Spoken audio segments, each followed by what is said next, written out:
না, বলার কিছু নেই তো। কয়লাকে দুধে সিদ্ধ করলেও কয়লার রং কালোই থাকে। সবাই মিলে ধরে টানলেও কুকুরের লেজ কখনো সোজা করতে পারবেন না।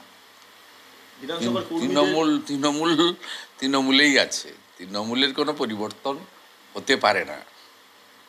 বিধানসভার কর্মীদের এভাবে ঠেলা মারলেন, নিজের ছেলেকে ঢোকানোর জন্য বা এতে পারমিশন নেই তবু জোর করে ঢুকতে চায় না, সে করবে, ওদের ঔদ্ধত্য তো।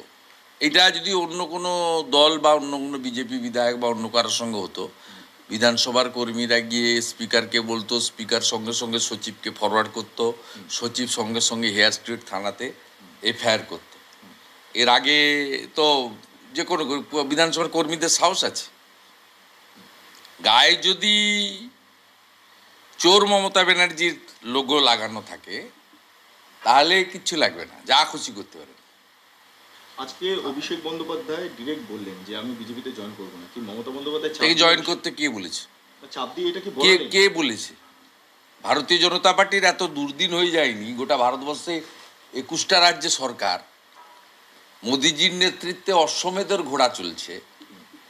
27 বছর পরে দিল্লিতে সরকার হয়েছে, মহারাষ্ট্র সাফ করে দিয়েছে, হরিয়ানার সমস্ত প্রেডিকশন পাল্টে দিয়ে নির্বাচনে জিতেছে, জম্মু কাশ্মীরে আসন সংখ্যা বাড়িয়ে 29টা আসন নিয়ে 26% ভোট নিয়ে বড় শক্তি হিসেবে বেরিয়ে চলে এসেছে। তা ভারতীয় জনতা পার্টি কে এইসব পচা মালকে নেবে? কে বলেছে? কবে কথা হয়েছে? কে কাকে জানিয়েছে? এত দুর্দিন হয়নি। ও জানে মেম্বারশিপ কত হয়েছে ভারতীয় জনতা পার্টির? প্রায় 20 কোটির কাছাকাছি ভারতবর্ষের জনগণ এবারে ভারতবর্ষ বা ভারতীয় জনতা পার্টির মেম্বারশিপ নিয়েছেন, প্রাইমারি মেম্বারশিপ নিয়েছেন।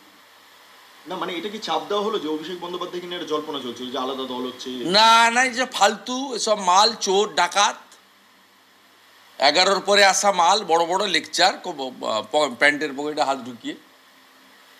কোথায় বিরোধী রাজনীতি করেছে? কোন কলেজের গেটে রাজনীতি করেছে? কটা কেস খেয়েছে? আজকে এক বাক্যে অভিষেক বন্দ্যোপাধ্যায় মঞ্চ থেকে বললেন, মুকুল রায়, শুভেন্দু অধিকারীদের আমি চিহ্নিত করেছিলাম, ওদের বিরুদ্ধে ব্যবস্থা নিয়েছিলাম। মুকুল রায় এবং শুভেন্দু অধিকারী, সেটা কবে চিহ্নিত করেছিল? এই দল বিরোধী কাজে। কবে? সালটা আর মাসটা জানতে চাই। আমি এটাকে চিহ্নিত বলবো না, টার্গেট করেছিল। কারণ ও যে বিনয় মিশ্রদেরকে নিয়ে, প্রতীক দেওয়ানদের নিয়ে, এই যে কুন্তল শান্তনুদের নিয়ে, সুজয় কৃষ্ণ ভদ্রদের নিয়ে যে চুরির ব্যবসাটাও ফেঁদেছিল, এই ব্যবসাটা বাধা দিয়েছিলাম আমি। এবং তৃণমূল এরকম ছিল না। 2011 সালের আগে তৃণমূল কংগ্রেস চেয়ে চিনতে পার্টিটা চালাতো। আমরাও লড়াই সংগ্রাম করেছি, চেয়ে চিনতে চালিয়েছি। এই যে 2014 সালে সাজানো বাগানো এসে প্রবীণ নেতা সোমেন মিত্রকে ঘাড় ধাক্কা মেরে ডায়মন্ড হারবার থেকে 70,000 ভোটে জিতে, তারপর থেকে যে খেলাটা শুরু করেছেন উনি, এবং 16 সালের পর থেকে যত দুর্নীতি, যত অডিও ভিডিও ভয়েস রেকর্ড, যত এই যে মানে অ্যাপ্রক্স 3,000 কোটি টাকার মালিক এইরকম একটা নাবালক ছেলে, 11-র পরে আসা মাল, 3,000 কোটি টাকার মালিক, জেট চার্টার ফ্লাইটে ঘুরে বেড়ায়।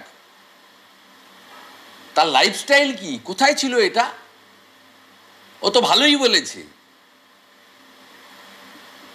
এই বিয়াদবটার জন্য, এই চোরটার জন্য তো তৃণমূল কংগ্রেসটা ছাড়তে হয়েছে আমাকে। আমি তো 21 বছর ধরে তৃণমূল কংগ্রেস করেছি।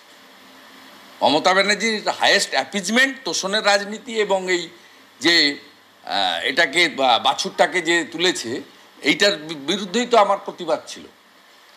এবং আমি মনে করি এই ছোড়ার এতটুকু মনুষ্যত্ব নেই। মুকুল রায় আজকে কোথায়? মুকুল রায় আজকে হসপিটালে ভর্তি আছে। মুকুল রায় আজকে কলকাতায় একটা প্রাইভেট হসপিটালে ভর্তি আছে, সংকটজনক অবস্থায়। এই লোকটা যে বিজেপি থেকে জিতে, কৃষ্ণনগরের মতো সিট, যেখানে আপনি আমি যে কেউ দাঁড়ালে, পদ্মফুল দাঁড়ালেই জিতবে, সেই সিট থেকে ভারতীয় জনতা পার্টি তাকে জিতিয়েছে। এবং ভারতীয় জনতা পার্টির সমস্ত নিয়ম ভেঙে দুজনকে টিকিট দিয়েছিল, মুকুল রায়কে এবং তার পুত্রকে, যেটা ভারতীয় জনতা পার্টি সরাসরি একটা নির্বাচনে করে না। এমপিতে কাউকে দিলে এমএলএতে দেয়, সেটা ঠিক আছে, কিন্তু ভারতীয় জনতা পার্টি মাননীয় মুকুল রায়কে সর্বোচ্চ সম্মান দিয়ে ভালো সিট বেছে দিয়েছিল পার্টি, আমি নিজে জানি, এবং তার পুত্রকেও বীজপুর কেন্দ্রে সুযোগ দিয়েছিল। আজকে এই মমতা ব্যানার্জির কে ক্ষমতায় আনার জন্য মুকুল রায়ের যে কন্ট্রিবিউশন ছিল, আজকে দেখুন আমার সঙ্গে তো বিরোধ আছে। সকালবেলা বলছে না শুভেন্দু যেটা শুনছিস ঠিক না, আমি যাচ্ছি না। একটার সময় গিয়ে এই ভাইপোর হাত থেকে, এই কয়লা ভাইপোর হাত থেকে উত্তরীয় নিয়েছে, যে আজকে গদ্দার বলে তাকে বলল।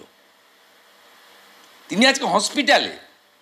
আর এই শুভ্রাংশুকেও বলি, ওই নেতাজি ইন্ডোরে বসে তা হজম করলো কি করে? হ্যাঁ, আমরা জানি মুকুল রায় নিজে যেতে চায়নি, শুভ্রাংশু নিয়ে গেছে তাকে। বিজেপির এমএলএ তৃণমূলে নিয়ে গেছে ভাইপোর কাছে। এই যে একটা মনুষ্যত্ব রহিত, এই যে রক্ত মাংসের শরীরে গড়া মানুষ নয়, এর চামড়া যে মানুষের চামড়া নয়। হুঁশ যার আছে তার নাম মানুষের কোনো বোধ নেই, যে আমাকে যা খুশি বলুক, আমি পিসিকে হারিয়েছি, একদিন আসবে ওকে ভিতরেও ঢোকাবো এবং হারাবো। মমতা ও বন্দ্যোপাধ্যায় কি করতে হয় ওকে করব আমি। মমতা